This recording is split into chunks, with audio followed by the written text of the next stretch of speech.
원조 국민 소셜 네트워크 서비스 싸이월드가 오는 5월 부활을 예고했습니다. 싸이월드의 아바타 미니미와 미니룸 등 과거 싸이월드의 감성을 느낄 수 있는 웹 서비스와 새로 선보이는 모바일 버전이 함께 선보일 예정입니다. 또 3,200만 회원의 데이터베이스도 100% 복원된다고 밝혀 싸이월드의 추억이 있는 많은 이들의 기대감을 한몸에 받고 있습니다. 싸이월드는 어떤 SNS였을까요? 싸이월드는 미니홈피라는 마이크로 블로그 서비스를 제공하는 플랫폼입니다. 지난 1999년 오픈해 이 미니홈피 서비스가 큰 성공을 거둬 2009년까지 회원수 3,200만 명을 돌파하는 등 국내 소셜 네트워크 서비스의 절대적인 강자로 군림했습니다. 그러나 2010년대에 들어서면서 아이폰이 촉발시킨 스마트폰 시대에 적응하지 못하고 페이스북, 트위터 등의 외산 SNS에 자리를 내주며 몰락했습니다. 싸이월드는 경영난에 사실상 폐업 상태가 되어 2020년 기준으로 원활한 접속이 불가하고 운영이 완전히 방치되어 있었습니다. 이변이 없는 한 2020년 연내 서비스를 종료할 것으로 여겨졌지만 엔터테인먼트사 스카이 E&M을 포함한 코스닥 상장사 2곳과 투자사 3곳 등 총 5곳 컨소시엄으로 구성된 싸이월드 Z가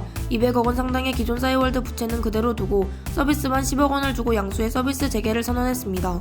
5월에 선보이는 싸이월드 모바일 버전은 웹서비스를 휴대전화 안으로 그대로 옮겨온 형태가 될 것으로 보입니다. 싸이월드의 특징이었던 다이어리와 일촌평 등이 건재하고 아이템을 구입하는 도토리로 미니홈피 바탕화면이나 자신의 아바타인 미니미, 가상의 자기 방인 미니룸을 꾸미는 것도 가능할 예정입니다.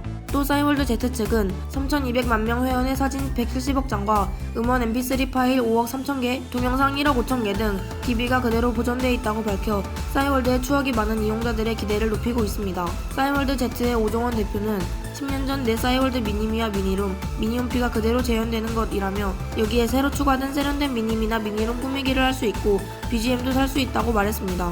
또 라이브 커머스나 이용자 간 선물하기, 미니룸을 통한 간접 광고 등으로 이용자가 수익을 얻을 수 있는 등 최근 SNS에 포함된 기능도 추후 2차 서비스 오픈을 통해 가능할 것이라고 알렸습니다. 관건은 현재 대세인 모바일 시장에서 얼마나 최적화된 모습을 보이느냐입니다. 복고가 유행이긴 하지만 현재의 트렌드를 가미하지 않고 추억팔이만 하려 했다간 그대로 사장될 수 있기 때문이죠. 이용자들이 싸이월드를 떠난 이유가 명확하기 때문에 싸이월드는 부활을 위해 과거에 사랑받았던 기능은 물론 특별한 무언가를 가미해야 떠났던 이용자들을 다시 불러올 수 있을 것입니다. 그렇지 않으면 최악의 경우 이용자들은 부활한 싸이월드에서 미처 백업받지 못했던 사진 등을 감사하게 돌려받고 싸이월드는 버리게 될 수 있죠. 오는 5월 싸이월드는 과연 KSNS의 부활의 신호탄을 쏠 수 있을까요? 이용자들과 업계가 주목하고 있습니다.